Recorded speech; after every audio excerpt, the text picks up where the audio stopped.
الحمد لله الحمد لله نحمده ونستعينه ونستغفره ونؤمن به ونتوكل عليه ونعوذ بالله من شرور أنفسنا ومن سيئات أعمالنا من يهده الله فلا مضل له ومن يضلله فلا هادي له ونشهد أن لا إله إلا الله ونشهد أن محمدا عبده ورسوله صلى الله على سيدنا وحبيبنا وشفيعنا ومولانا محمد وعلى آله وأصحابه وسلم تسليما كثيرا كثيرا. أما بعد فقد قال الله تعالى في كلامه العزيز بعد أعوذ بالله من الشيطان الرجيم بسم الله الرحمن الرحيم يا أيها الذين آمنوا اتقوا الله حق تقاته ولا تموتن إلا وأنتم مسلمون. صدق الله مولانا العظيم وقال النبي صلى الله عليه وسلم الدين والنصيحة أو كما قال عليه الصلاة والسلام. இவ்வுலகை படைத்து பரிபாலித்துக் கொண்டிருக்கக்கூடிய நாயகன் அல்லாஹ் சுப்ஹானஹு வ தஆலாவுக்கே புகழ் அனைத்தும் அல்ஹம்துலில்லாஹ். அல்லாஹ் சுப்ஹானஹு வ தஆலாவால் இருலகத்துக்கும் ரஹ்மத்தாக அனுப்பப்பட்ட கண்மணி நாயகம் ஸல்லல்லாஹு அலைஹி வஸல்லம் அவர்கள் மீது என்றென்றும் ஸலாத்தும் ஸலாம் உண்டாவதாக. இன்னும் அவர்களுடைய குடும்பத்தார்கள், அவர்களை பின்பற்றிய சஹாபாக்கள், தாபிஈன்கள், தபோ தாபீன்கள், முஃமினான ஆண்கள் பெண்கள் அனைவரும் மீதும் என்றென்றும் ஸலாத்தும் ஸலாம் உண்டாவதாக. அல்லாஹ்வின் நல்லடியார்களே, அல்லாஹ் சுப்ஹானஹு வ தஆலா எமக்கு தந்திருக்கக்கூடிய குறுகிய கால வாழ்க்கையிலே அல்லாஹ் எதை எடுத்து நடக்குமாறு கூறுள்ளானோ அதை எடுத்து நடந்தும், அல்லாஹ் சுப்ஹானஹு வ தஆலா இதனை செய்ய வேண்டாம் என்று தடுத்து விலக்கியுள்ளானோ அப்படியாப்பட்ட அல்லாஹுடைய விலக்கல்களை விட்டும் தவிர்த்திருக்கும்படி முதலில் எனக்கும் அப்பால் உங்களுக்கும் நல்லுபதேசம் செய்து கொள்கிறேன். அல்லாஹ்வின் நல்லடியார்களே, அல்லாஹ் சுப்ஹானஹு வ தஆலா உலகத்துல இந்த காலத்துல எங்களைய வாழ வச்சிருக்கிறான். ஒரு 50 வருஷம் முன்னுக்கு பார்த்தோம்டா, ஒரு 100 வருஷம் முன்னுக்கு பார்த்தோம்டா, அன்றைக்கு வேறொரு கூட்டம் இந்த உலகத்துல வாழ்ந்தாங்க. அன்பானவர்களே, இப்ப வாழ்ற காலம் இது எங்கட காலம். இன்னொரு 50 வருஷம் முன்னுக்கு பார்த்தோம்டா, பின்னுக்கு பார்த்தோம் அது வேற கூட்டம் வாழ்ந்தாங்க. இன்னொரு 50 வருஷம் ஃபியூச்சர்ல பார்க்க போறோம். நாங்க இப்ப 2025 இருக்கிறோம், 2075 பார்க்க போறோம். பெரும்பாலானவர்கள் இங்க இருக்கிற நாங்க எல்லாரும் அன்றைக்கு மௌத். இந்த இடத்துல டெமட்டோட பிளேஸ்ல, உங்களோட மஸ்ஜித்ல, இந்த இடத்துல வேறொரு ஹத்தீப் ஹுத்பா பண்ணி கொண்டிருப்பார். கேட்டுக்கொண்டிருக்கக்கூடியவர்கள் எல்லாம் வேறொரு கூட்டமாக இருப்பார்கள். அன்பானவர்களே, அல்லாஹ் சுப்ஹானஹு வ தஆலா இந்த குறுகிய கால வாழ்க்கைக்கு எங்களையே தேர்ந்தெடுத்தான். இதுல ஒரு மனிதனுக்கு எவ்வளவு காலம் என்றது எந்த உத்தரவாதமும் இல்லை. சில டைம்ல நாங்க பாக்குறோம், மகண்ட ஜனாசா வாப்பா பின்னுக்கு இந்த தொழுகிற காட்சியும் நான் நீங்களும் பார்க்காமல் இல்லை. அன்றைக்கு ஒரு ஜனாசால கலந்து கொண்டோம். அப்பா நின்று பின்னுக்கு தொழுகிறாரு, பேர புள்ள மௌத்தா போயிட்டு இருக்கிறார். கண்ணியமானவர்களே, அல்லாஹ் சுப்ஹானஹு வ தஆலா இந்த உலகத்துல ஒரு தர்த்தீப் ஒன்று வச்சில்ல, ஒரு முறை ஒன்று வச்சில்ல.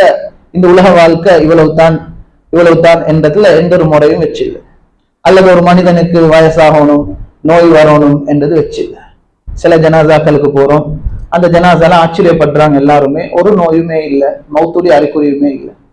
இன்னொரு மனிதனை பார்த்து ஒருத்தர் சொல்றாரு, இவருக்கு வராத நோயே இல்லை, ஹார்ட் அட்டாக்கும் வந்திக்கு.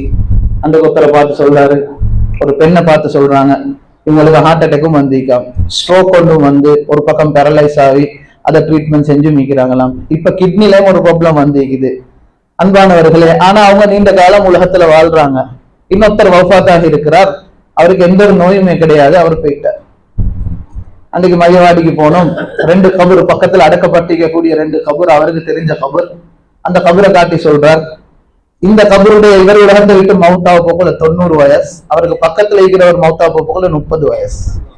அன்பானவர்களே, அவருக்கும் இவருக்கும் அல்லாஹ் துனியால ஒருத்தருக்கு 90 வருஷம் ஆயுள் காலத்தை கொடுத்தான், இன்னொருத்தருக்கு அல்லாஹ் துனியால கொடுத்தது வெறுமனே 30 வருஷம் தான். அன்பானவர்களே, இந்த துனியாவுடைய வாழ்க்கைக்கு ஒரு மனிதன் வாழ்க்கை 4 கட்டம். முதலாவது உம்மோட வயிறு 9 மாசம் 8 மாசம் முதலாவது இடம். நாங்க இருக்கிற முதலாவது இடம் அங்கதான். தாயுடைய கரு எங்கட உலகம் அதுதான். எங்கட வேர்ல்டு அந்த டைம்ல எங்கட முழு உலகமும் அதுதான். உம்மோட வயிறு தான் எங்கட உலகம். எப்ப தாயோட வயிற்றுல இருந்து வெளியே வராரோ 2வது கட்டத்துக்கு வரார். இது எவ்வளவு காலம்? உலகத்துல மௌத்தாவை காட்டி முள்ள காரம். இதுக்கு சொல்றது தாருல் அமல், அமல் செய்யற இடம். 2வது கட்டத்துக்கு சொல்றேன் தாருல் அமல். ஒரு மனிதர் இந்த உலக காலம் எவ்வளவு காலம் வாழ்றார்? முதலாவதை விட கொஞ்சம் கூட. முதலாவது சில மாசம் இருந்தார். 2வது கட்டம் சில வருஷம் கழிக்க போறார். சில வருஷம் கழிக்க போறார். அது 100 தாண்டாது. பெரும்பாலானவர்களுக்கு 100 தாண்டவே தாண்டாது. பெரும்பாலானவர்கள் 60, 70 போல மௌத்தா போயிட்டுருவாங்க. அதுக்கு முன்னுக்கும் நிறைய மௌத்தா போறவங்க இருப்பாங்க. நேற்று ஹாஸ்பிட்டலுக்கு போயிட்டு இருந்தேன். இடியூல எமர்ஜென்சி செக்ஷன்ல சரியான கிரௌட் நிறைஞ்சு. அப்ப எங்களோட ஒரு முஸ்லீம் வாலிபன் அந்த இடத்துல இருந்தார், வேலை செய்தவர். அவர்கிட்ட கேட்டு இந்த கொஞ்ச நாள்ல சரி பிஸி போல.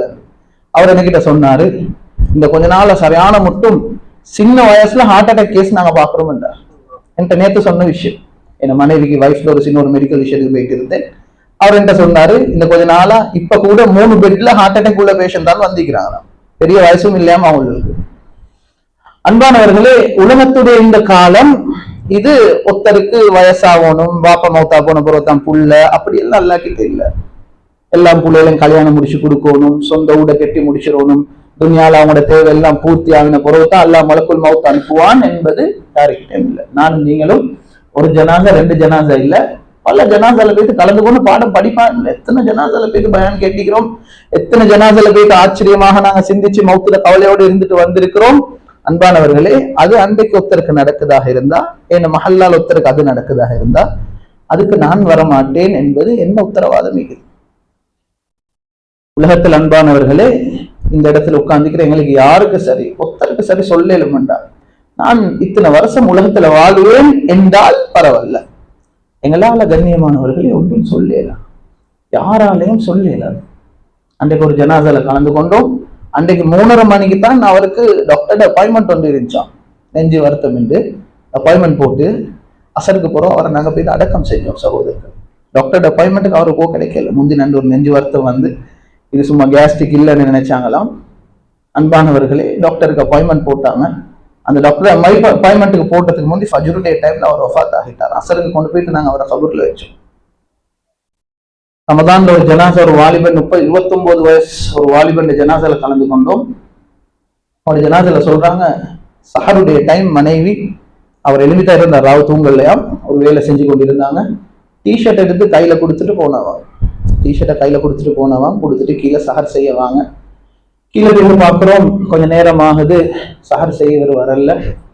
நான் பார்க்குறேன் 5 நிமிஷம் 10 நிமிஷம் ஆகிட்டு உடனே போட தூங்கிட்டாரோ தெரியா, கொஞ்சம் எழுப்பாட்டும் தூக்கம் போயிட்டோ தெரியா. அந்த மனைவி சொல்ற, நான் மேல ரூமுக்கு போக்கல, கட்டில மோத்தகப்படுத்தி இருக்கிறார். நான் எழுப்பாற்றேன் எழும்புறாரு இல்ல. எனக்கு பயம் வந்துட்டு நான் சொன்னேன், இது விளையாடுற டைம் இல்ல, ஜோக் பண்ணி கொண்டிருக்கவான எழுமுங்கன்னு நான் சொன்னேன். அப்பயும் எழும்புறாரு இல்ல, ரெஸ்பான்ஸ் இல்லை.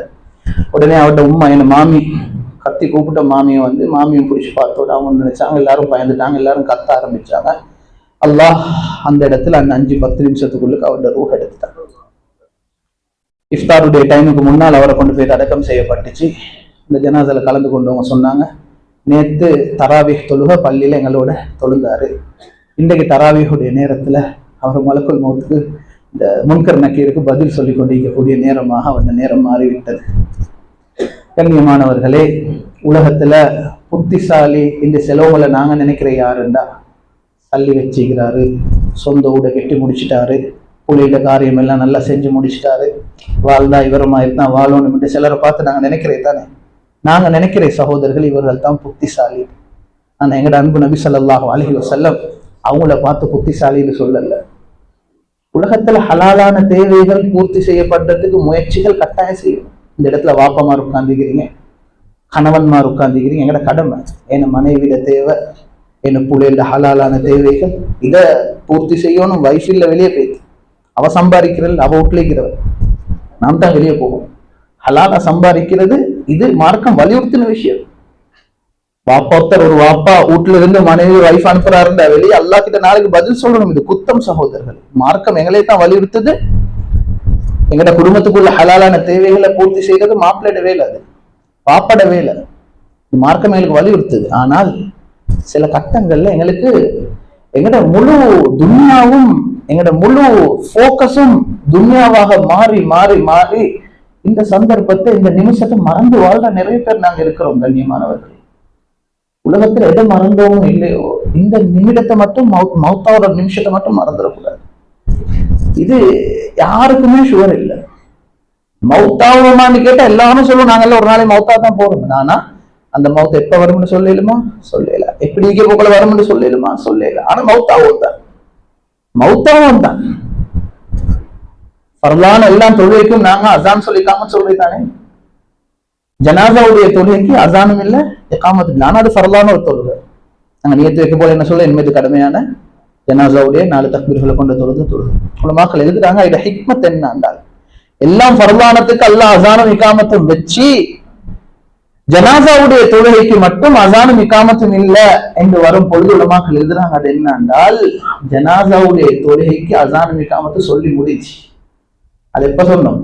உம்மோட வகுத்துல இந்த புள்ள வெளியே வந்ததோட பாப்பா ஒரு காதுல அசானையும் இன்னொரு காதுல இகாமத்தையும் சொல்லி முடிச்சுட்டாரு. உங்களுக்கு கொஞ்ச நேரம் உலகத்துல வாழ்ற காலம் நீக்கி அதுக்கு இடையிலைக்கக்கூடிய வாழ்ற காலம் நாங்க உங்களைய தொழுவிக்கிறது. நாங்க ஒவ்வொரு தொழுகைக்கும் அசானும் இகாமத் சொல்ற மாதிரி ஜனாசாவுக்கும் அசானும் இகாமத்தும் புள்ள பிறந்ததோட சொல்லி முடிஞ்சு அந்த மெசேஜை கொடுத்து முடிஞ்சு. அந்த மெசேஜை கொடுத்து முடிஞ்சு அல்லாஹ் எவ்வளவு காலம் அவங்களை வச்சுக்கிறானோ அந்த காலத்துக்கு போற ஒரு நாள் வரும், உங்களோட ஜனாசாவுடைய ஃபர்லான தொழுகை நாங்க உங்களை வச்சு தொழிப்போம் என்றதை நாங்க அங்க கொடுத்து முடிச்சு. அதனாலதான் ஒரு மையத்தை மௌத்தா போனா 4 கடமைகள் உண்டு, அந்த ஜனாசாவுக்கு தொழுவிக்கிறது. கண்ணியமானவர்களே, உலகத்துல புத்திசாலிகளாக வாழ்ந்துட்டு மௌத்தா போயிருக்கோம். மனிதர்களாக வாழ்ந்து உலகத்துல நினைச்சதெல்லாம் சல்லிக்காக வேண்டி செஞ்சு இன்னைக்கு உலகத்துல நிறைய பேர் நாங்க வியாபாரம் பண்றோம், பிசினஸ் பண்றோம், சொந்த பிசினஸ் பண்றவங்க இருப்பீங்க, கூலி வேலை செய்யறவங்க இருப்பீங்க, ஒரு கடையில வேலை செய்யறவங்க இருப்பீங்க, அண்டைக்கு தேடி தின்னக்கூடியவங்க இருப்பீங்க, ஆட்டோ ஓட்டுற சகோதரர்கள் இருப்பீங்க. அன்பானவர்களே, இதெல்லாம் ரிஸ்குடைய வழி எல்லாம் எங்களுக்கு காட்டி தந்திக்கிறாங்க. நாங்க எல்லாரும் விளங்கிக் கொள்ளணும், உலகத்துல எங்கட இந்த துனியாவினுடைய இந்த ரிஸ்குடைய வழிக்கு தானே இது ரப்போட கனெக்ட் ஆக இருக்கக்கூடிய ஒன்று. இன்னைக்கு பிசினஸ் செய்யற எங்கள்ல நிறைய பேர் பரக்கத்துன்றத கண்டதே இல்லை. வாழ்க்கையில பேசுறோம் பரக்கத் பரக்கத் பரக்கத்துன்னு பேசுறோம், பரக்கத்துன்றத வாழ்க்கையில காணாத எத்தனையோ பேர் இருக்கிறதுனால அல்லாஹ் அந்த ரிஸ்குடைய வழிய சோதனையான சில பேருக்கு மாத்திட்டாங்க. இப்படி பாருங்க பாப்போம், சிலருடைய வாழ்க்கையே வெளியின கெளிமினத்துல இருந்து ராவை படுக காட்டி நிம்மதின்றது கிடையாது. தள்ளிண்டு தடுமாறுறாரு, அதே யோசின வைஃப் பேசினாலும் அவருக்கு விளங்குது இல்லை, புலையிலும் விளங்குது இல்லை. வெளியின கெளிம்பினா ராவுக்கு தூங்க காட்டும் அவருடைய முழு சிந்தனையும் சல்லி எப்படி சம்பாதிக்கிறது, அவள்கிட்ட கல்யாணத்தை எப்படி செஞ்சு முடிக்கிறேன், ஊட்டை எப்படி கெட்டி முடிக்கிறேன், ப்ரெஷர் ப்ரெஷர் ப்ரெஷர். இந்த உலகத்துல நிறைய பேர் ஸ்ட்ரெஸ்ல வாழ்றாங்க, நிறைய பேர் ஸ்ட்ரெஸ்ல வாழ்றாங்க. அல்லாஹ் அந்த வாப்பமாருக்கு பரக்கத் செய்யணும், அல்லாஹ் லேசாக்கணும் நிலைமைகளை. சில குடும்பத்துல வரக்கூடிய சில செலவுகளுடைய அந்த பாரம் பாப்பாக்கு ராவிக்கு தூக்கம் போவதில்லை, மாப்பிள்ளைக்கு தூக்கம் போவதில்லை சில கட்டத்துல. ஏன்? இந்த துனியால இந்த கட்டத்தை நாங்க முடிக்கணுமே என்ற அந்த ஸ்ட்ரெஸ். கண்ணியமானவர்களே, ரிஸ்க் என்றது அல்லாஹ் ஒரு மனிதனுக்கு பரக்கத் என்று வச்சிருக்கிறது ரப்போட கனெக்டாக இருக்கக்கூடிய ஒன்று. ஒரு மனிதர் ஒரு நாளைக்கு 1 லட்சம் லாபம் சம்பாதிக்கிறார், இன்னொரு மனிதர் ஒரு நாளைக்கு 1000 ரூபாய் தான் சம்பாதிக்கிறார். சில வேளை அல்லாஹ் 1 லட்சத்துல அவருடைய தேவையை பூர்த்தி செய்யாம 1000 ரூபாய் ஒரு ஆளுடைய பூர்த்தியை செய்யக்கூடியவனாக அல்லாஹ் இருப்பார். இதுக்குதான் சொல்றேன் பரக்கத்து. நாங்க நினைக்கிறேன் பரக்கத்துல போகல, எங்க அடுத்த வீட்டுக்காரரை விட நான் நல்ல வாகனம் வாங்கணும், அவருடைய ஊட விட நான் நல்ல கெட்டணும், அப்பதான் நாங்க பரக்கத்தா வாழ்றோம். இல்ல சகோதரர்கள், பரக்கத்தின்றது ரப்போட கனெக்ட் ஆன ஒன்று, எங்களோட உள்ளத்தோட இருக்கக்கூடிய சம்பந்தப்பட்ட ஒன்று. ஒரு கட்டம் நீங்க பாப்பீங்க, 10 கோடி பொறுமதி உள்ள ஒரு வாகனத்துல ஒரு ஹஸ்பண்டும் ஒய்ஃபும் போவாங்க. இந்த காலத்துல வாகனம் எல்லாம் விலை கூடிய அல்லாஹ் சுப்ஹானஹு வ தஆலா அந்த 10 கோடி வாகனத்துக்குள்ளுக்கு ஹஸ்பண்டுக்கும் வைஃபுக்கும் இடையில இருக்கக்கூடிய சந்தோஷத்தை விட இன்னொரு ஜோடு ஒரு பைக்ல தான் போறாங்க. அவங்கள்ட்ட சல்லு இல்லை, அவங்கள்ட்ட ஒரு பைக்ல மாப்பிள்ளையும் பொண்டாட்டியும் போறாங்க. சில வேளை சகோதரர்களே, அந்த 10 கோடி பொறுமதியான வாகனத்துள்ளுக்கு போற சந்தோஷத்தை விட இந்த பைக்ல போற கப்பலுக்கு, பைக்ல போற ஹஸ்பண்ட் ஒய்ஃபுக்கு சந்தோஷத்தை எல்லாம் கொடுத்துருப்பான். இதுதான் பரக்கத்தின் வாழ்க்கையில நாங்க நிறைய இழந்துட்டோம். எங்கள்கிட்ட எல்லாம் ஒரு கெட்ட பழக்கம் என்ன, அல்லாஹ்க்கு நன்றி செலுத்துற பழக்கம் இல்லை. எங்களுக்கு கீழே உள்ளவங்களை பார்க்குற பழக்கம் எங்கள்கிட்ட இல்லை. எப்பயுமே எங்க கூட்டாளிய மாதிரி நான் உடுக்கும். எங்களோட குடும்பத்தில் ஒரு ஃபங்க்ஷன்ல போன என்ன மச்சான் போட்டு வார ஒரு லட்சம் ஆயிரம் நானும் அப்படி ஒரு வாட்ச் கேட்டோம். எங்களோட அந்த குடும்பத்தில் இருக்கிற வாகனம் அதுக்கு விட ஒரு நல்ல வாகனத்தை நான் எடுக்கும். அன்னைக்கு ஒரு சகோதரர் சொல்றாரு, என் மகளோட கல்யாணத்துக்கு கடன் பட வேண்டிய நிலைமை வந்துச்சு. என் மனைவியுடைய சரியான மட்டும் ப்ரெஷர் அவங்களோட நானோட மவளுக்கு செஞ்சதை விட அதிகமாகவே செய்யணும். நான் எவ்வளவு பேசி பார்த்தேன், சரண்டர் ஆகிற மாதிரி இல்லை.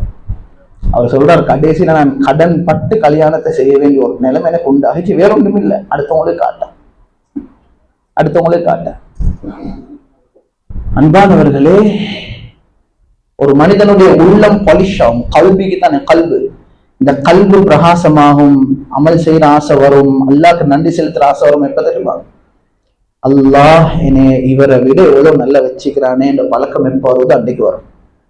கொரோனா டைம்ல நிறைய பள்ளிகள்ல எங்களுக்கு தெரியும் ரெஸ்ட்ரிக்ஷன்ஸ் இருந்துச்சு தொழுகிறதுக்கு குறிப்பிட்ட பேர். அப்போ ஒரு பள்ளியில எங்களோட ஏரியாவில் ஒரு பள்ளியில மஷூரா நடக்குது. பள்ளி கஞ்சி என்ன செய்யுது, அப்போ மஷூரா வந்து சிலவங்க சொன்னாங்க, இது இந்த காலத்துல கஞ்ச பங்கூட்ட ஆட்கள் நிறைவாங்க, கொரோனா பரவுறதுக்கு காரணமா போய்க்கிறோம், அதனால பள்ளி கஞ்ச நிப்பாட்டுவோம். அந்த ஏரியாவை சேர்ந்து ஒருத்தர் முன்னுக்கு வந்து ஒரு மஷூரா சொன்னார், அல்லாவுக்காக வேண்டி இந்த பள்ளியில நோம்புல கொடுக்குற கஞ்சை மட்டும் நிப்பாட்டிடவானும் என்று சொல்லிட்டு அவர் சொன்னாரு, எனக்கு தெரிஞ்ச சில ஊடுவல் இங்க இருக்குது, இந்த ஊடுவல்ல அவங்க இந்த பள்ளிக்கு இஃப்தாருக்கு எடுக்கிற இந்த கஞ்சிக்கு தானே, இந்த கஞ்சால தான் அவங்க இஃப்தாரும் செஞ்சுட்டு அந்த கஞ்சை வச்சு அதை வச்சுட்டு அவங்க சஹரும் செய்யறது. அல்லாஹ் என்னைய இன்றைக்கு எவ்வளவோ இதை விட நல்லா வச்சுக்கிறான். அன்னைக்கு பொரல்ல பள்ளியில ஃபஜ்ர தொழுதுட்டு வெளியே வாரேன். எனக்கு தெரிஞ்ச ஒரு பெண் வெளியே நிற்கிறாங்க. எனக்கு அவங்கள நல்லா தெரியும். எனக்கு ஆச்சரியமா போச்சு. அவங்கள பள்ளிக்கு வெளியே ஒரு மிஸ்கீனாக பார்க்கும் பொழுது நான் கேட்டேன், என்னம்மா இந்த நேரத்துல வெளியே? அவ சொல்ற, வாப்பா நான் 3 மாசமாக நான் ரோட்ல தான் இருக்கிறேன். 3 மாசமாக இவ்வளவு காலமா நான் இந்த வட்டக்கா பள்ளிக்கு வெளியே இருந்து நேற்று எல்லாரும் மாணிக்கு விரட்டி விட்டாங்க. நான் அப்படி இப்போ பொரல்ல பள்ளிக்கிட்ட வந்து நிற்கிறேன். எனக்கு தெரியும் அவருக்கு 3 புள்ளைகள் இல்லாட்டி 4 புள்ளைகள்.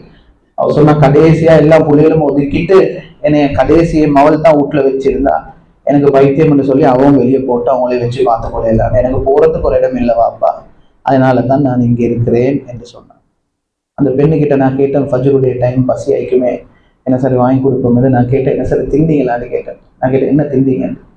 அவ சொன்னா, நேற்று பகல் ஒரு சோறு பார்சல் கிடைச்சிச்சு, அதை திண்டுட்டு அப்படியே மூடி வச்சேன், ராவு துறக்கிறேன் வாப்பா, அந்த சாப்பாடு நாரி லேசாதால மேலால் எடுத்து திண்டுட்டு நான் அப்படி இருக்கிறேன் என்று சொல்லி அந்த தாய் சொல்றான்.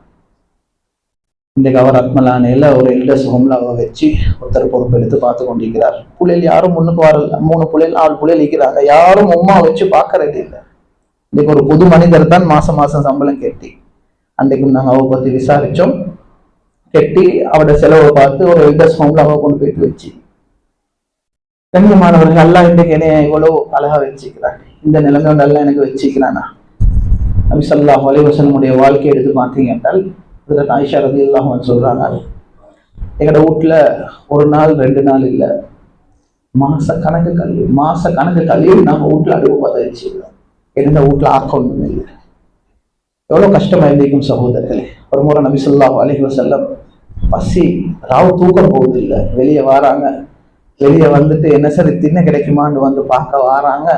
வந்த இடத்துல ஹஜ்ரத் அபூபக்கர் ஹஜ்ரத் உமர் ரலியல்லாஹு அன்ஹு வெளியே, யாரா சொல்லுது? நபி ஸல்லல்லாஹு அலைஹி வஸல்லம் கேட்டாங்க அவங்க 2 பேரும் பார்த்து, இந்த டைம்ல என்ன வெளியே நிக்கிறீங்க யார சூழல்லா? கடுமையான பசி, தூக்கம் போகுது இல்லை, தூங்குற டைம் தூக்கம் போகுது இல்லை, அவ்வளவு பசி, உருண்டு பார்த்தோம் தூக்கம் போகுது, இல்லாம பசி தாங்க இல்லாம வெளியே வந்தோம். என்ன சரி யாரு சரி எங்கிட்ட அரசரி தின்ன கிடைக்குமான்னு பார்த்து அந்த 2 பேரும் கேட்டாங்க, யார சூழல்லா நீங்க இன்னைக்கு இந்த நேரத்துல வெளியே வந்தீங்க? அந்த 2 பேரும் நபி ஸல்லல்லாஹு அலைஹி வஸல்லம் சொன்னாங்க, எந்த காரியம் எந்த பசி அவங்களே வீட்டுல இருந்து வெளியே போட்டுச்சோ அதே பசி தான் என்னைய வீட்டுல இருந்து வெளியே போட்டுச்சு. இன்னைக்கு அல்லாஹ்க்கு நன்றி செலுத்துற பழக்கம் என்கிட்ட இல்லை சகோதரர்கள்.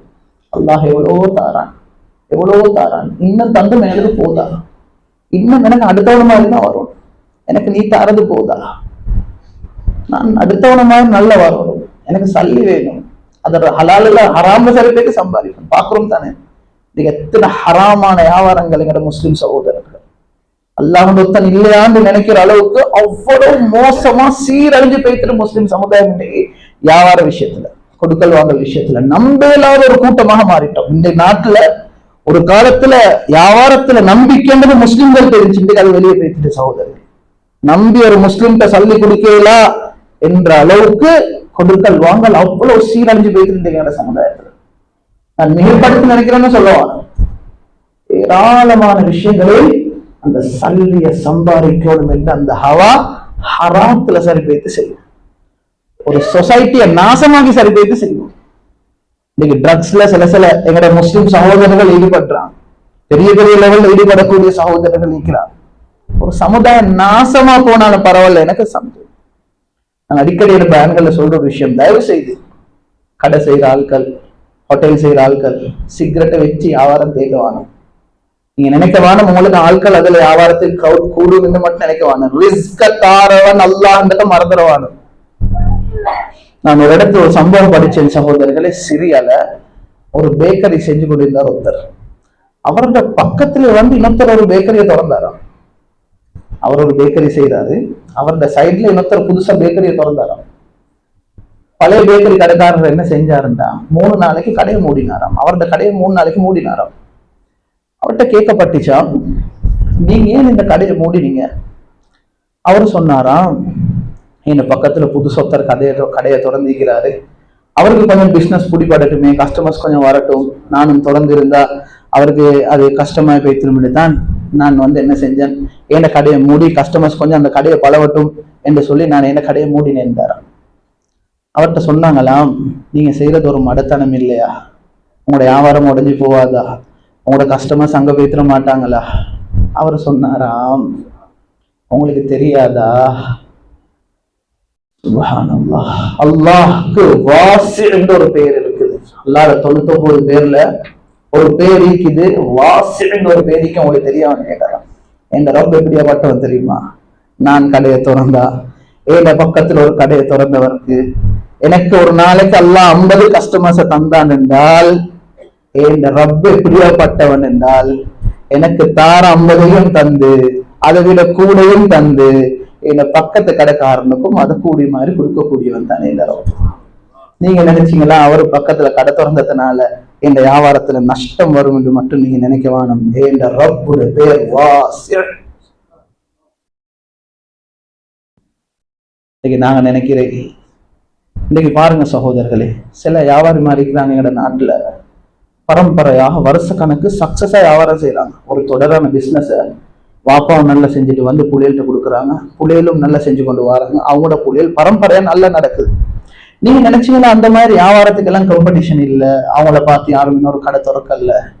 அப்படியாப்பட்ட ஆக்கள்கிட்ட கேட்டு பாருங்க சகோதரர்களே, இந்த வருஷம் ஜகாத் பார்க்க போகல இருந்த கணக்கை விட அவரை மாதிரி கடை திறந்து 10 பேர் உருவாகிப்பாங்க அந்த இடத்துல. ஆரம்பத்துல தனியா செஞ்சால் இன்றைக்கு ஒரு கடை வந்துச்சு, 2 கடை வந்துச்சு, 3 கடை வந்துச்சு, 10 கடை வந்திருக்கும், அதை விட கூடயும் வந்திருக்கும். அவர்கிட்ட கேளுங்க, நீங்க ஜகாத் கணக்கு பார்க்கும் பொழுது அல்லாஹ் சுப்ஹானஹு வ தஆலா ஒவ்வொரு வருஷமும் அவருடைய ஜகாத் கூடிக்கொண்டுதான் போகுது. இது வியாபாரம் குறையல. இதே மாதிரி 10 பேர் வந்துட்டாங்க. இந்த பஜாருக்கு நான் வரப்போகல சொல்லுவாங்க, நான் வரப்போகல, நான் மட்டும்தான் ஒரு இம்போர்ட்டர், நான் மட்டும்தான் இந்த எங்கட சாமானத்தை செஞ்சால் வேற யாரும் இல்லை. இன்னைக்கு என்ன காப்பி பண்ணி நிறைய பேர் இன்னைக்கு பஜார்ல வந்துட்டாங்க. ஆனா அல்லாஹ் இந்த ரிஸ்க குறைக்கல. அவர்களை வியாபாரம் விஷயத்துல பதறக்கூடாது. ரிஸ்குடைய வழி ரப்போட கனெக்ட் ஆகினோம். அதுக்குள்ள வழியை நாங்க சரியா செஞ்சுட்டு எங்களுக்கு முயற்சி செய்யணும், டிசிப்ளின் நீக்கணும். பிசினஸ்ல டிசிப்ளின் நீக்கணும். கடையை திறந்தா நேரத்துக்கு கடைக்கு போகணும், ஆபீஸ்க்கு போகணும், டைமை செலவழிக்கணும், பிசினஸ் விஷயங்களை பார்க்கணும். சும்மா தொடர்ந்து போட்டுட்டு சும்மா விட்டு தீக்கல, டிசிப்ளின் நீக்கணும். நீங்க சிலவங்களுக்கு டிசிப்ளினே இல்லை, சுபம் இல்லை, எலும்புலே 10 மணிக்கு. இப்படி வியாபாரம் செஞ்சு பறக்கத் கிடைக்காதா? இல்லை, வியாபாரம் செய்யணும், அல்லாஹ்வை நம்பணும், டிசிப்ளின் நீக்கணும். இது ஆக முக்கியம். பொறுப்பை தந்த அல்லாஹ் தந்த நமானிதத்தை அழகா முறையா செய்யணும், நேரம் கொடுக்கணும். அதுக்கு குடும்பத்துக்கு வேற நேரம், பிசினஸ்க்கு வேற நேரம், இது இந்த டிசிப்ளின் நீக்கணும். ஆனால் அது சம்பந்தப்படுவது என்ற ரப்போட எண்ணத்தை மட்டும் மறந்துடக்கூடாது. நபி ஸல்லல்லாஹு அலைஹி வஸல்லம் ஒரு துஆ கேட்டாங்க, அல்லாஹும்ம பாரிக் லி உம்மத்தி ஃபீ புகூரிஹா, யா அல்லாஹ் எங்க உம்மத்துக்கு அதிகாலை நேரத்துல பரக்கத் செஞ்சிருந்தாங்க. உலமாக்கள் எழுதுறாங்க, அல்லாஹ் ஒரு மனிதனுக்கு தனது ரிஸ்க பிரிச்சு கொடுக்கிற டைம், ஒத்தண்ட வாழ்க்கையில பரக்கத்து உண்டாகிறதுக்கு, வியாபாரத்துல பரக்கத்து உண்டாவ அல்லாஹ் ரிஸ்க பிரிச்சு கொடுக்குற டைம் என்ன டைம் தெரியுமா? ஃபஜ்ருடைய டைம். நீ சும்மா யோசிங்க, ஒருத்தர் ஃபஜ்ருக்கு எலும்பல்ல, தஹஜ்ஜத்தும் வாழ்க்கையில் இல்ல, ஃபஜ்ரும் தொலாட்டி, நீங்க சும்மா யோசிச்சு பாருங்க, வியாபாரம் கஷ்டமாகுமா இல்லையா? ரிஸ்குடைய வழி எல்லாம் நெருக்குவானா இல்லையா? எடுத்த கடனை திருப்பி கொடுக்கலாத நிலைமை உருவாக்குவானா இல்லையா? ஏன் அவர் ஒரு நாளும் ஃபஜ்ர் தொழுந்ததே கிடையாது. நபி ஸல்லல்லாஹு அலைஹி வஸல்லம் உடைய துஆ, என்ற உம்மத்துக்கு அதிகாலை நேரத்துல ஏர்லி மார்னிங் டைம்ல அல்லாஹ் பரக்கத் செஞ்சிரு. ஃபஜ்ருடைய நேரம், ஃபஜ்ர் தொழக்கூடியவர்களுக்கு அல்லாஹ் ரிஸ்க வாரி வாரி வழங்கி கொடுக்கிறான். ஒரு மனிதன் ஃபஜ்ர் தொழுறாரே இல்ல, எப்படி பரக்கத் வரும் சகோதரர்கள்? பரக்கத் என்பது ரப்போட கனெக்ட் ஆயினுண்டு. சல்லின்றது சகோதரர்களே அல்லாஹோட கனெக்ட் ஆனோண்டு. எப்ப அல்லாஹோட கனெக்ட் ஆகுமோ இது அல்லாஹ்க்கு சுப்ஹானஹு வ தஆலா அந்த மனிதனுக்கு இந்த வழிகளையே சாக்குவார். ஒருத்தருக்கு ஒரு பிரச்சனை வந்திருக்கும் பிசினஸ்ல, இன்னொருத்தருக்கு ஒரு பிரச்சனை வந்திருக்கும் பிசினஸ்ல, அவர் அதை ஃபேஸ் பண்றதும் இவர் அதை ஃபேஸ் பண்றதும் பெரிய வித்தியாசம் ஆயிக்கும். ஒருத்தரை போட்டு நோயாளியா ஆக்கிட்டோம். அது யோசிச்சு யோசிச்சு பிரஷர் கூடி மயங்கி பொழுந்து இப்படி எல்லாம் ஆக்கும் ஒருத்தரை.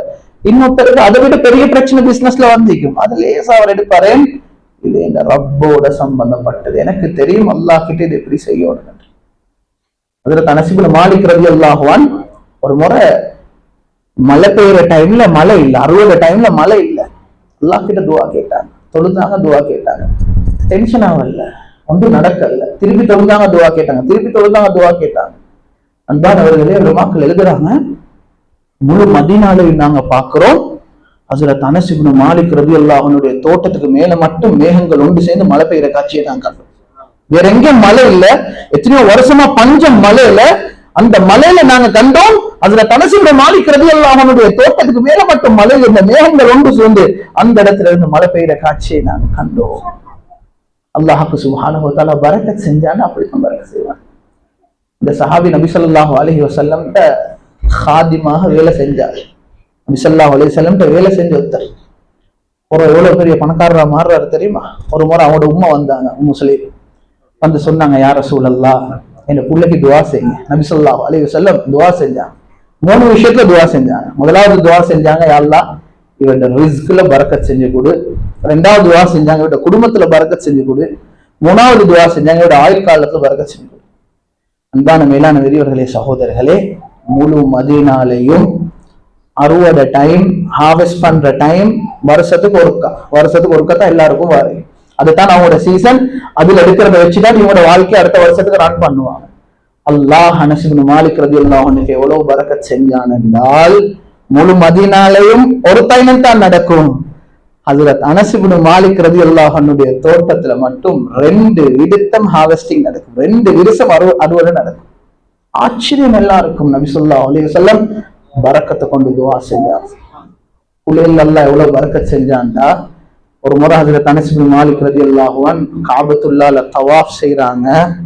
அவருக்கு பின்னால 80 புள்ளைகள் நடந்து போறாங்க. அந்த வாப்பட பின்னால 80 புள்ளைகள் அல்லாஹ் கொடுத்தான். இந்த பரக்கத் வாழ்ந்தாங்க. எவ்வளவு காலம் வாழ்ந்தாங்க தெரியுமா? வாழ்ந்து சஹாபாக்களே ஆக வயசு கூடி வாழ்ந்து மௌத்தா போனவர் இவர் தான்.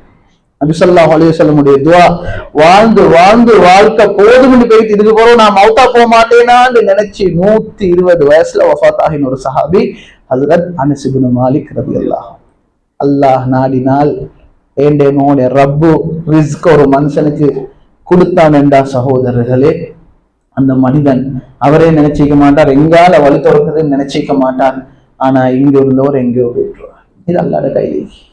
அன்னைக்கு ஒருத்தர் சொல்றாரு, இவங்களோட வாப்பட கம்பெனில தான் நான் வேலை செஞ்சேன், இன்றைக்கு அல்லாஹ் நிலைமை எப்படி மாத்திக்கிறான்னா, இவருடைய புள்ள எனக்கிட்ட வேலை செய்யறாரு. ஒரு காலத்துல பொஸ்ஸா இருந்தவர் இப்ப இவர்கிட்ட எனக்கிட்ட வேலை செய்யக்கூடிய ஒரு நிலைமை. அல்லாஹ் உலகத்துல நினைச்ச மாதிரி மாத்தாது அவன் கையிலே. ரிஸ்க் என்பது என் வாழ்க்கையில பரக்கத்தின்றது, என கஷ்டங்கள் தீரோணும் என்றது ரப்போட கனெக்ட் ஆகின ஒன்று. இது எந்தமோட வெறுமனே முயற்சி இல்லை. அதனால தான் ஆரம்பத்துல நான் சொன்னேன், நிறைய பேர் நாங்க வியாபாரத்துல எங்களோட தொழில பரக்கத்தை கண்டில்லை. அல்லாட பரக்கத்தை கண்ட முன்னா எங்கேயோ போய்த்துரும். அல்லாட பரக்கத்தை கண்ட முன்னா எங்கேயோ போய்த்துரும். சஹாபாக்கள் எங்களுக்கு தெரியும், ஆக பணக்கார ஒரு சஹாபை தான் யாரு? அப்துல் ரஹ்மான் இப்னு அவுஃப் ரலியல்லாஹு. பெரிய பணக்காரர். அவர் மௌத்தா போற டைம்ல அவர் விட்டுட்டு போன அந்த தங்க காசிகள், அந்த தீனார்களை, அந்த தங்கத்துடைய வலுவை இன்றைக்கு எங்கட டாலரோட நாங்க பிரிச்சு பார்த்தோம்டா, எங்கட தங்கம் போற விலையோட பார்த்தால் உலகத்தில் இதுவரைக்கும் அவரை மாதிரி ஒரு பணக்காரர் பிறந்து இல்லை. அவளை விட்டுட்டு போனார். எனக்கு அந்த கணக்கு சரியா நினைவில்லை. ஆனால் அவர் விட்டுட்டு போன அந்த நெட்வொர்க், அவருடைய நெட்வொர்க் எவ்வளவு உண்டா மௌத்தாவோட டைம்ல இது வரைக்கும் உலகத்துல ஒரு பணக்கார அவரை மாதிரி பிறக்கல. கிட்ட நெருங்கிறதுக்கு மேல இப்ப இருக்கிற பணக்கார ஆட்கள். அன்பானவர்களே, இவருக்கு ஒரு நிலைமை வருவது, ஒரு சோதனை வருவது எப்படி என்றால், மக்கால இருந்து விட்டுட்டு மதீனாவுக்கு போகணும். ஒன்றும் இல்லாதவருக்கு அது லேசி. ஒன்றுமே இல்லை, மக்காலே ஒன்றும் இல்லை, விட்டுட்டு போறே பெரிய கஷ்டம் இல்லை. இவ்வளவு எல்லாம் சொத்து செல்வம் உள்ளவருக்கு இது எல்லாத்தையும் ஒரே நாள்ல விட்டு போட்டுட்டு அப்படியே குடும்பத்தோட மதீனாவுக்கு போறது, ஹிஜ்ரத் போறது பக்கத்து நாடுக்கும் இல்லை, பக்கத்து ஊருக்கும் இல்லை, 400 கிலோமீட்டர் போயமோனும் நினைச்சா வரைய மேல போனா அவங்க எல்லாம் அதை முட்டு வெட்டுருவாங்க. முஸ்லிம்களுக்கு மறு உள்ளுக்கு வரையில எல்லாம் அவங்களோட கையில பேத்துரும். இது எவ்வளவு ஒரு சோதனையான விஷயமாயிக்கும். இந்த காலத்துல நாங்க பார்த்து எல்டிடி பிரச்சனை டைம்ல சில ஆட்களை ஒரே நாள்ல எல்லாத்தையும் விட்டுட்டு போக சொன்னாங்க. மாஷா அல்லாஹ், இன்னைக்கு எவ்வளவு சகோதரர்கள் பரக்கத்தா இன்னைக்கு வாழ்றாங்க. வந்தாங்க ஒன்றும் இல்லாம வெறும் கையோட பேக்கோட வந்தவங்க கொழும்புக்கு. இன்னைக்கு மாஷா அல்லாஹ் எல்லாம் ஒன்றும் கொடுக்கலையா, எல்லாத்தையும் விட்டுட்டு தான் வந்தாங்க. அங்க இந்த அல்லாஹ்வுடைய கையில இருக்கிற சகோதரர்களே, கண்ணியமானவர்களே, இவருக்கு எவ்வளவு பெரிய ஒரு பாரமாயிக்கும். நபி ஸல்லல்லாஹு அலைஹி வஸல்லம் அன்சாரிகள் வந்திக்கிறாங்க மதீனால இருந்து, மக்கால இருந்து அன்சாரிகள் மதீனால இருக்கிறாங்க. முஹாஜிர்கள் மக்கால இருந்து ஹிஜ்ரத் செஞ்சு வந்திக்கிறாங்க. இப்ப அன்சாரிகளுக்கு நபி ஸல்லல்லாஹு அலைஹி வஸல்லம் சொல்றாங்க, இவங்களோட தேவைகளை பார்த்து நீங்க தான் என்ன செய்யணும், ஹெல்ப் பண்ணணும், எல்லாத்தையும் விட்டுட்டு வந்திக்கிறாங்க என்று நபி ஸல்லல்லாஹு அலைஹி வஸல்லம் என்ன செஞ்சாங்கன்னா, அப்துல் ரஹ்மான் இப்னு அவுஃப் ரலியல்லாஹு அன்ஹு யாரோட சேர்த்து விட்டாங்கன்னா, மதீனால இருக்கிற ஆகப்பெரிய பணக்காரரான சாத் இப்னு முஆத் ரலியல்லாஹு அன்ஹோட சென்று போட்டு ஹஜ்ரத் சாதுக்கு சொன்னாங்க, இவருடைய தேவைகளை பார்த்து நீங்க பூர்த்தி. இவருக்கு தெரியும் அப்துல் ரஹ்மான் இப்னு அவுஃப் எவ்வளவு பெரிய ஆள், அவர் எவ்வளவு வசதி உள்ள ஆள், எல்லாம் விட்டுட்டு வந்திருக்கிறாரு. இவர் சொன்னாரு ஹஜ்ரத் அப்துல் ரஹ்மான் இப்னு அவுஃப் ரலியல்லாஹு அன்ஹு பார்த்து, முழு மதீனாலையும் ஆகப்பெரிய பணக்காரர் நான் தான். முழு மதீனால எனக்கு இருக்கிற சொத்து செல்வம் மாதிரி யாருக்கிட்டே இல்லை.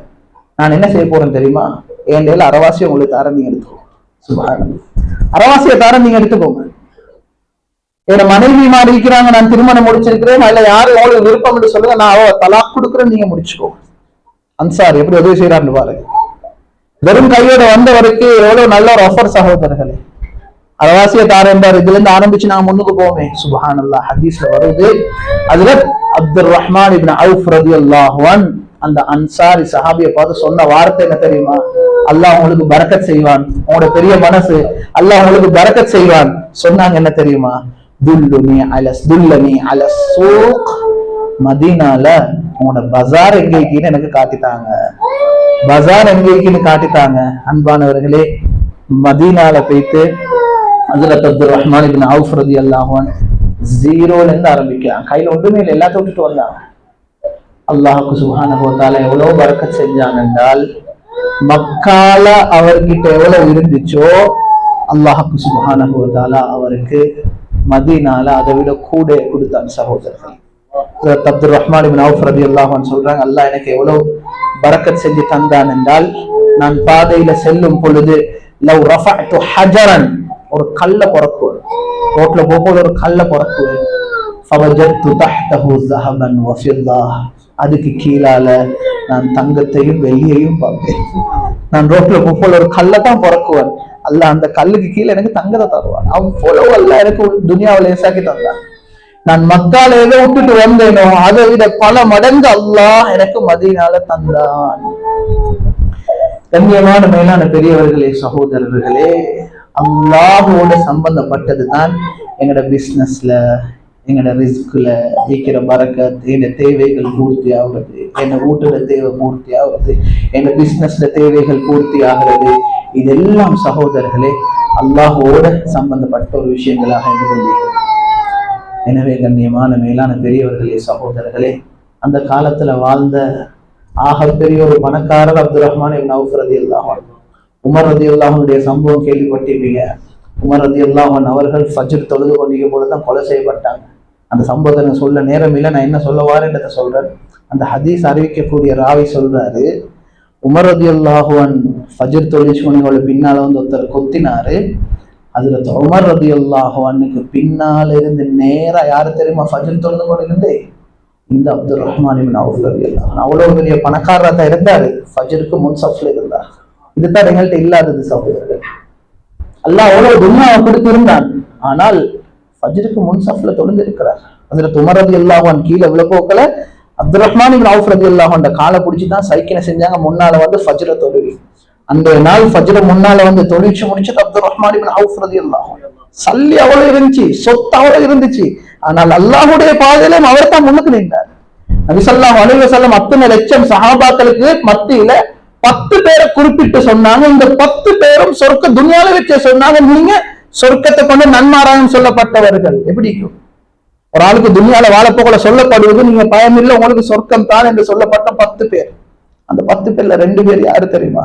அந்த காலத்துல வாழ்ந்த ஆகப்பெரிய பணக்காரர் 2 பேர். எதை வச்சு கிடைச்சு? சல்லி வச்சா.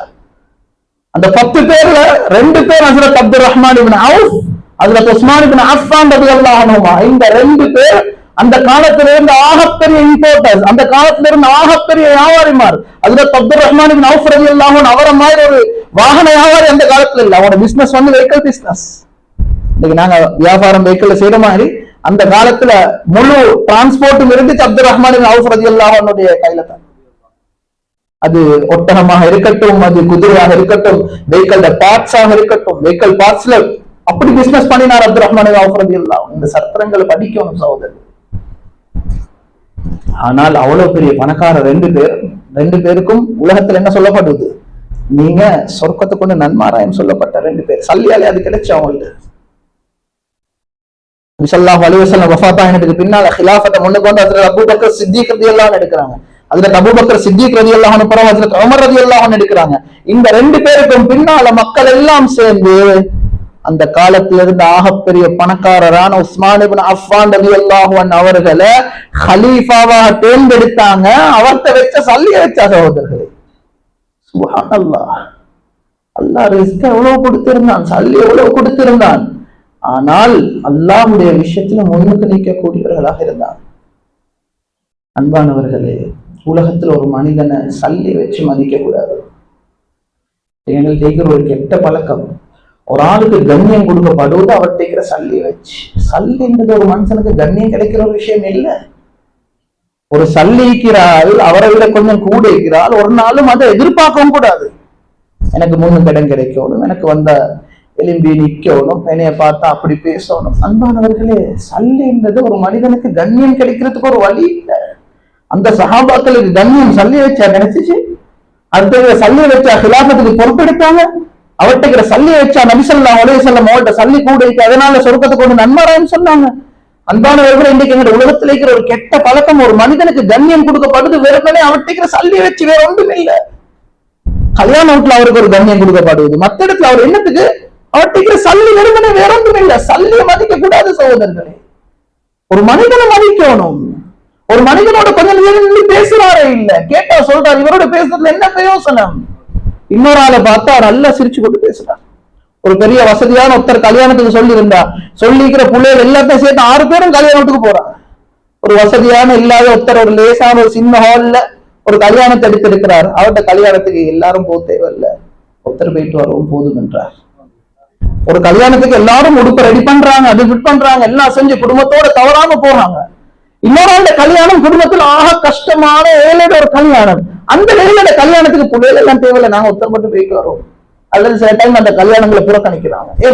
அவர்கிட்ட சல்லி வச்சு. கெட்ட பழக்கம் சகோதரர்களே இது. ஒரு மனிதனை சல்லி வச்சு ஒரு நாள் முடிவு இருக்கக்கூடாது. அவர்கிட்ட அல்லாஹ் கொடுத்திருக்கிறான். எங்கட உலகத்துல ஸ்டேட்டஸ் அவ்வளவுதான் சகோதரர்களே. உலகத்துல எங்கட ஸ்டேட்டஸ் என்ன? மலத்தை சுமக்கிற நஜீச சுமக்கிற ஒரு உடம்பு. அவர்கிட்ட சல்லிக்கு அவரோட உடம்புல நஜீஸ் இல்லையா? மலத்தை சுமக்கிற நஜீச சுமக்கிற ஒரு உடம்பு. இது உயிரோடு இருக்க காட்டி, உயிரோடு இருந்து மௌத்தா போனா அந்த உடம்ப பாக்குறதுக்கு மேல ஒரு நாள் 2 நாள் வச்சா அந்த உடம்பு எல்லாம் அவிஞ்சி புழு பிடிச்சி வைக்கக்கூடிய ஒரு உடம்பு. இதுதான் நேமோட உலகத்துல ஸ்டேட்டஸ் சகோதரர்கள். அந்த கொத்தர் மட்டக்குடி பகுதியில தூக்கு போட்டு கொண்டு அந்த ஜனாதா கழுவக்கூடிய ஒருத்தர் என்கிட்ட காட்டினாரு. 5 நாள் 6 நாளை பொறுத்தானா தெரியும் அவர் உள்ளுக்கு தூக்கு போட்டார். அந்த பாடியோட ஸ்டேட்டஸ் எனக்கு காட்டினார். 6 நாளை பொறுத்து இவங்க உள்ளுக்கு போகல அந்த உடம்பு எப்படி சுப்ஹானல்லாஹ் இந்த கண்ணால பாக்கல சகோதரர்களே. 6 நாளைக்கு பிறகு அந்த தூக்கு போட்ட நிலைமையில அப்படியே தொங்கி கொண்டிருக்கிற அந்த உடம்பு, இவ்வளவு மெலிஞ்ச மனுஷன், அவ்வளவு கொளுத்தவராக அவரோட கௌரல்லா மோதி எல்லாம் பாதுகாக்கணும், யாருக்கும் அப்படி மௌத்துகள். அந்த நிலைமையில் ஒரு இட்டோட ஸ்டேட்டஸ், வேற என்ன ஸ்டேட்டஸ்? இன்னைக்கு செல்வங்கள்ட்ட இருக்கிற ஸ்டேட்டஸ்னால ஒரு ஏழையை கணக்கெடுக்கிறாரும் இல்லை, அவரோட பேசுறாரும் இல்லை. அன்பானவர்களே, மிஸ்கீன்கள்ட்ட அன்பு உள்ளத்துல வரணும். நபி ஸல்லல்லாஹு அலைஹி வஸல்லம் கேட்ட ஒரு துஆ இது, மறந்துடுவாங்க. நபி ஸல்லல்லாஹு அலைஹி வஸல்லம் என்ன கேட்டாங்க தெரியுமா? அல்லாஹும்ம இன்னி அஸ்அலுக ஃபிஅலல் கைராத், அல்லாஹ் நலவ செய்த பாக்கியத்தை தான், வதர்கல் முன்கராத், நீ தடுத்த விஷயங்களை விடுறது கூடிய அந்த பாக்கியத்தை தான். மூணாவது என்ன கேட்டாங்க? வஹுப்பல் மசாகீன், மிஸ்கின்கள் அன்பு உள்ளத்துல தாண்டி கேட்டாங்க. இன்னைக்கு சிலாக்கள் மிஸ்கின்களை புறக்கணிக்கிறாங்க, குடும்பத்திலையும் புறக்கணிக்கிறேன், பள்ளியிலையும் புறக்கணிக்கிறேன், இவங்களோட பேசுறதுல என்ன இருக்குது? இன்னைக்கு சிலாக்கள் பார்க்க சொல்லுவாங்க தானே, எவ்வளவு நல்லா இருந்தோம் நாங்கெல்லாம் ஒன்றா ஸ்கூல்ல படிச்சோம், சல்லி வந்தது கூட என்னைய மறந்துட்டான், பேசுறானும் இல்லை, என்னைய கண்ணியப்படுத்தினானும் இல்லை. அவர்கிட்ட கொஞ்சம் வசதி வந்த கூட அவர் இன்றைக்கு பிடிக்கலாம், அவருடைய பேச்சும் அவருடைய ஸ்டேட்டஸும் அன்பானவர்களே இல்ல. எங்கட மையத்துக்கு வார எல்லாரும் ஷாஹிதாக இருக்கணும், இவர் ஒரு நல்ல மனிதர், இப்படி வாழ்ந்துட்டு மௌத்தா போகும். நான் மௌத்தா போன என்ன புள்ள மட்டும் அழக்கூடாது, என்ன அடுத்த காரணம் அழணும். இவ்வளவு நல்ல மனுஷன் நாங்க இழந்துட்டோம். கூட்டாளிமார் அழணும், மஹல்லவாசிகள் அழணும், எல்லாத்துல கண்ணாலும் கொஞ்சம் சரி கண்ணீர் வந்து உள்ளத்தால சரி கொஞ்சம் கவலைப்படணும். இவ்வளவு தங்கமான ஒரு நல்ல மனுஷனை நாங்க இழந்துட்டோம். ஒரு மனுஷனுக்கு வர சல்லி அதுக்கு தடையாய்க்க கூடாது. இன்னைக்கு நிறைய பேர் கை தடையாக மாறிட்டு, சில ஆட்கள் பலவுடவே வெறுமனே வசதியான ஆட்களோட மட்டும்தான், அவருடைய போன்ல சில கண்டெக்ட்ஸும் வசதியான ஆட்களோட மட்டும்தான். ஒரு ஏழை அதை கூட கணிச்சிருவார், தேடி பணக்கார ஆட்களுக்கு அனுப்புவார் ஈத் முபாரக் மெசேஜ். இன்னும் எத்தனையோ பேர் அவர் அனுப்பிக்கிறாங்க, அவங்க எல்லாம் கணக்கு இல்லாம சும்மா விட்டுவார். அவங்களுக்கு ஈத் முபாரக் அனுப்புவோமே, அது தேவையில்லை. யாரு எல்லாம் பாதுகாக்கணும் சகோதரர்களே. கிபிர் என்பது பெருமண்டது தான், கிபிர் என்பது பெருமண்டது தான். பக்ருல் ஹக் வகம்துன் நாஸ், நபி ஸல்லல்லாஹு அலைஹி வஸல்லம் சொன்னா கிபிர்னா என்ன தெரியுமா? ஒரு மனுஷன் நல்லா தெரியும் அவரை தவறுல இருக்கிறேன்னு ஹக்க மறைக்கிறார். எப்படி சரி அதை அடிச்சு கிடிச்சு என்னத்தான் சரி செஞ்ச நான் சொல்றதுதான் சரின்னு வாதாடுறார். இது பெருமைக்கூடிய அடையாளம். ரெண்டாவது சொன்னாங்க கம்துன் நாஸ், மக்களை சும்மா சீன்னு நினைக்கிறேன். இவன் யாரு? இவன் எல்லாம் வசதி இல்லாதவன், என்ன சல்லி உள்ளத்தரோட நல்லா சிரிச்சு நேரம் பேசுவார். ஒரு ஏழையோட ஒன்றுமே இல்லாதவனோட என்ன பிரயோசனம் இவரோட பேசுறதுல, இந்த டைம் தானே வேஸ்ட்டு செலவும் நினைப்பான். எல்லாம் பாதுகாக்கணும் சகோதரர். ரிஸ்க் என்றது அல்லாஹ் தருவான், தந்தா அதை வச்சு சதக்காவை கொடுத்துட்டு வாழ்ற காலம் ஒழுங்கா வாழ்ந்துட்டு அல்லாஹ் கேள்வி கணக்கும் கூட அவங்களுக்கு யாருக்கு அல்லாஹ் கூட கொடுத்தாலும் கேள்வி கணக்கு நிறைய இருக்குது. ஒன்றுமே இல்லாதவருக்கு நான் தந்தத்தை நீ என்ன செலவழிச்சான்னு அல்லாஹ் கேள்வி ஒன்றே இல்லைன்னு அவருக்கு ஒன்றுமே ஈக்கல. அல்லாஹ் தந்தத்தை கேள்வி கியாமத்தால கேள்வி ஒன்று தானே, நான் தந்தத்தை கொண்டு வசீமா அனுப்ப நீ எப்படிதான் செலவழிச்சான்னு அல்லாஹ்கிட்ட ஒரு கேள்வி. வசதி தந்த சல்லி தந்த எல்லாத்துக்கிட்ட கேள்வி அல்லாஹ் கிட்ட நாளைக்கு கேக்குது. வீண் நிலையம் செய்யறாக்கள், ஹராப்ல செலவழிக்கிறாக்கள், எல்லாரும் இதுக்கு அல்லாஹ்கிட்ட பதில் சொல்லி ஆக வேணும். ஒருத்தருமே ஒன்றுமே இல்லாதவனுக்கு அல்லாஹ் கிட்ட இந்த கேள்வியே இல்லை, அந்த கேள்வியே இல்லாம போயிட்டு. நபி ஸல்லல்லாஹு அலைஹி வஸல்லம் வந்து ஜிப்ரீல் அலைஹிஸ்ஸலாம் சொன்னாங்க, யா ரசூலல்லாஹ் நீங்க நாடினா அல்லாஹ் விரும்புறான் இந்த உஹது மலையை அப்படியே தங்கமாக மாத்த. நீங்க மதீனா போனா எங்கிட்டு போனாலும் உங்களுக்கு அந்த உஹது மலையோட காட்சி விலகும், அவ்வளவு கிலோமீட்டர் கணக்கு பெருசா இருக்கக்கூடிய அந்த உஹது மலை தங்கமாகத்தான். யார் ஆஃபர் பண்றேன்? ஒரு ஆஜியாரா? இல்ல, ரப் ஆஃபர் பண்றான். சொன்னைத்தான் அது. நபி ஸல்லல்லாஹு அலைஹி வஸல்லம் என்ன சொன்னாங்க? அல்லாஹும்ம அஹ்யினி மிஸ்கீனா வ அமித்னி மிஸ்கீனா வஹ்ஷுர்னி ஃபீ ஸும்ரத்தில் மசாகின். யா அல்லாஹ் என்னை ஒரு மிஸ்கீனாகவே வாழவே யா அல்லாஹ், இப்படியே நான் வந்துட்டு மௌத்தா போறேன், என்னை மிஸ்கீனாகவே மௌத்தாக்கி யா அல்லாஹ், நாளைக்கு என்னைய மிஸ்கீன்கள் கூட்டத்திலே என்னை எல்ஃபாத்திரி யா அல்லாஹ். இதான் நபி ஸல்லல்லாஹு அலைஹி வஸல்லம் உடைய துஆ. ஒரு மனுஷனுக்கு அல்லாஹ் ரிஸ்க தரான், அல்ஹம்துலில்லாஹ் கபூல் செய்றோம். அதை சதகாவோட கொடுத்து நல்ல காரியங்களை கொடுத்து ஜகாத்தை சரியா கொடுத்து கொண்டு அதை பாதுகாத்து கொண்டு அதுக்கு நாளைக்கு கேள்வி கணக்கு வராத நிலைமையில் அவர் செலவழிச்சு கொண்டு குடும்பத்துல தேவைகளை பூர்த்தி செய்யறது எந்த தவறும் இல்லை. ஆனால் ஒரு மனிதனுக்கு வார சல்லி அவரை கொஞ்சம் களத்தை தூக்கி நிக்க வைக்குதுன்ற ஒரு இடத்துல, அவரை கொஞ்சம் பெருமை எதிர்பார்த்து நிலக்குதுண்டா நினைச்சுக்கோங்க சகோதரர்கள், அந்த சல்லி அவங்களை கொண்டு போயிட்டு நாளைக்கு நரகத்துல தள்ளும். கபரு வந்து அந்த மனிதனுடைய கபரு வந்து நரக படுகொலியாக மாறும் என்றதை நாங்க மறந்துடக்கூடாது. எங்கள்கிட்ட உயர்வு வர வர எங்கள்கிட்ட தாழ்வு வந்து கொண்டு இருக்கணும். சல்லி அல்லா தாரான், வசதியை தாரான். ஒரு கடை 2 கடையாக மாறுது, அது பிசினஸ்ல முன்னுக்காவது இல்லை, ஒரு வாகனம் 2 வாகனம் ஆயிடுச்சு, கூலி இருந்தவர் சொந்த வீடு இருக்கிறாரு. இதெல்லாம் அல்ஹம்துலில்லாஹ். இது நடக்க நடக்க தாழ்வு வந்து கொண்டே இருக்கணும். வாயை திறந்து அல்லாட பேச, அல்லாட பரக்கத்து வேற ஒன்றும் இல்லை, எந்த கெட்டித்தனம் ஒன்றும் இல்லை, இந்த வார்த்தைகள் வந்து கொண்டே இருக்கணும். இன்னைக்கு சிலருடைய வாயிலிருந்து வார வார்த்தை எல்லாம் நான் தான், நான் நினைச்சேன்டா இவன் அப்படி இல்லாமாக்குவன், நான் நினைச்சேன்டா இந்த ஊர் வைக்கக்கூடிய இந்த நிலைமையை மாத்திட்டுவன். எல்லாம் பாதுகாக்கணும் சகோதரர்களே. இந்த மாதிரி நிலைமைகள் யாருக்கும் வந்துடக்கூடாது. பேசின அனைத்து விஷயங்களையும் எடுத்து நடக்கக்கூடிய பாக்கியத்தை வந்து அல்லாஹ் சுப்ஹானஹு வ தஆலா முதலாவதாக எனக்கும் இரண்டாவதாக உங்கள் அனைவருக்கும் தௌஃபீக் செய்வானாக. வ ஆகிரு தஅவானா அனில் ஹம்துலில்லாஹி ரப்பில் ஆலமீன்.